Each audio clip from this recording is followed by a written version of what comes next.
Hey guys, thanks for watching my YouTube channel. And I want to let you know that we're going to start a contest every month. So for the whole year, every month we're going to be giving away some bling. You can get some swag like our B-52 bucktails, get our magic metal jigs.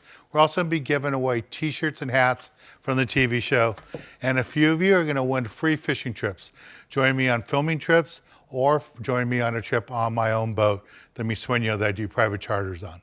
So to qualify for these giveaways, all you have to do is subscribe right here to my YouTube channel, leave a comment down below, and please follow me on Twitter and Facebook, and you'll qualify to win some of these great prizes. Every month I'll be giving away. So enjoy the video. I'll talk to you afterwards. Hey guys, Dan here. I want to help you out today. Some of you have been asking me questions. You've seen some of the episodes where I talk about using a dropper loop rig or a double dropper loop rig, and you don't quite understand what that is, or what is a dropper loop rig? How do you make it? How do you fish it? What is it designed for? So you can use them many different ways. I use dropper loop rigs a lot for like white sea bass fishing. I even use them for halibut, and especially rockfish. And for sculpin, it's the #1 way, I would say. For rock fishing and sculpin fishing, a double dropper loop rig is probably the #1 way to go. Now, a simple double dropper loop rig fishing for rockfish, sculpin, stuff like that. Real simple, just get a piece of monofilament.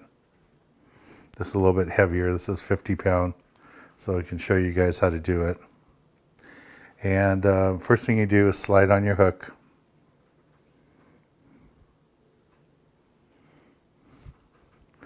And then take your hook, make a loop, go over it. I go 5 times. Take the hook, go right through the loop.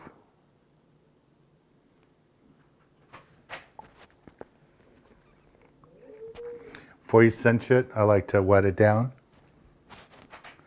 and then just cinch it up. And that is a dropper loop right there. And then you would just take your sinker and tie it on here. And this would be a single dropper loop rig.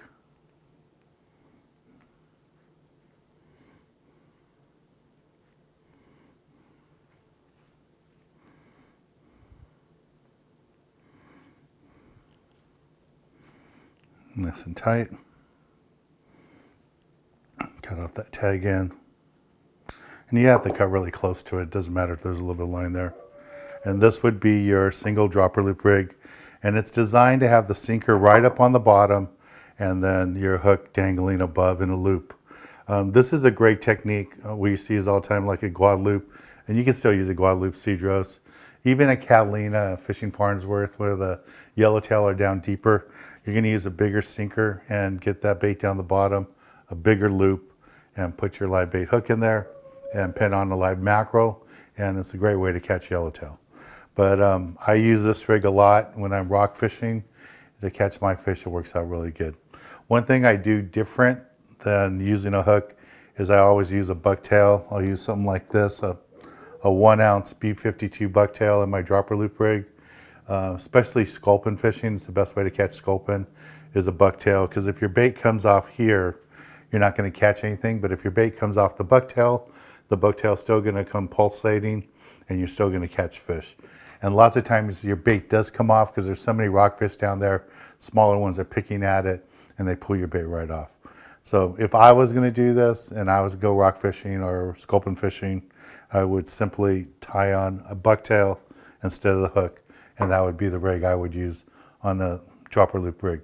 If you want to do a double dropper loop rig, you do the same thing, except you're going to make 2 dropper loops and put it up above. If you're fishing for big yellowtail, do not use a double dropper loop rig. I've seen it done before. I've seen guys get hooked up on 2 30, 40 pound yellowtail and it just breaks their line. You're much better off to just use 1 dropper loop rig with the big loop in it, the heavier line, and you're not gonna have the trouble of 2 big fish fighting different directions and it's gonna bust your line. So that's a basic dropper loop rig. One other way to this that I like sometimes is when I'm fishing halibut and strictly halibut, I will reverse it. I will put my sinker in the loop, and I will put my hook up here. And that way my sinker's on the bottom down here like this, and my bait will be moving around as it's drifting, compared to having my sinker on the bottom and then just kind of coming up off the bottom. If I'm strictly halibut fishing, I'll tie it exactly the same rig except the other way. Again, with the sinker in the loop and the hook dangling up above. But for everything else, yellowtail, rockfish, lingcod, sculpin, anything like that, sheephead, I'm going to fish it like this with the sinker on the bottom and the hook. The hook's going to vary by the size of bait you're using. If it's a strip of squid, you're going to want a small hook like a size 2. If you're going for whitefish, you might even want like a size 6, size 4. For those whitefish have small mouths and a small strip of squid. If you're going for sculpin and other bigger rockfish, then you can go all the way up to like a 1/0. It won't matter. You'll do fine with that. As far as sinkers, it's all going to depend how deep you're fishing, how much current. Sometimes you get by with 4 ounces. Other times you need at least a pound, 16 ounces.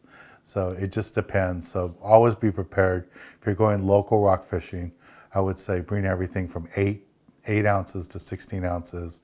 That means a couple of 8-ounce sinkers, a couple of 10-ounce, a couple of 12, and a couple of 16s. That way you have everything you need.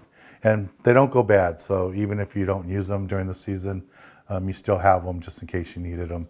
If you're only going to bring, say, 3 sizes, I would say an 8, a 10, and a 16. But it's nice to have the 12 and 10s all the time, so you never know what you're going to need. I use 8s a lot. I try to go with the lightest possible as I can.